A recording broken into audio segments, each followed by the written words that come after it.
কাগজপত্র তো বাসায় থাকার জিনিস মানে বৃষ্টির জন্য বাসায় রাখা, না হলে আমি নিয়ে আসতাম। কালকে আমার সবগুলো ভিজে গেছে।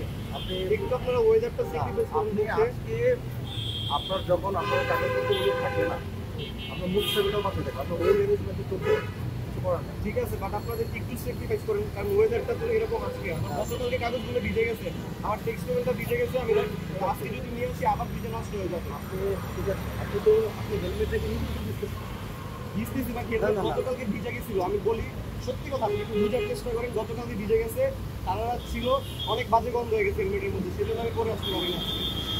আর আমাদের একটা বাইকের মধ্যে দুইটা হেলমেট থাকে, হেলমেট থাকে না। এটা ঠিক আছে, বুঝাইতে পারি। আপনার যদি এতগুলো সমস্যা থাকে, আপনার গাড়ি যদি কোনো প্রবলেম আছে, ইমার্জেন্সি আমার এখানে কিছু প্রোডাক্ট দিয়ে আসার দরকার ছিল। আমাদের নিজের প্রোডাক্ট, ওই প্রোডাক্ট আমাদের কসমেটিক্স, আমাদের পেজ আছে, আপনি সেটাও দেখতে পারেন। গাড়ি চালাইতে হলে গাড়ি চালানোর জন্য যে আরও যে ব্যাপারগুলো আছে, আপনাকে এটা মেনেই চলতে হবে। আপনি বাসায় থাকলে আপনার কাগজ ভিজে গেছে বুঝতে পারেন, হেলমেট ভিজে গেছে বুঝতে পারেন, কিন্তু আপনি যখন গাছ নিয়ে আসবেন তখন একটু নিয়ে আসবেন, এটা কোনো বিকল্প নাই। আমি ওইটা সত্যি করে বলতেছি, মানে এই সময় প্রবলেম এটা কোনো কথা না।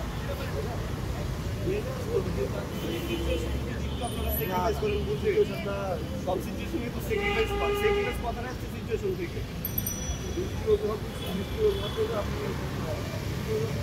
বৃষ্টির অজুহাতে আপনি ভিজতেছেন, বৃষ্টির অজুহাতে আপনি কাগজপত্র আনবেন না, আপনি হেলমেট আনবেন না, মানে কাগজগুলো দেখে আবার কোনো একটা ছবি আসছে।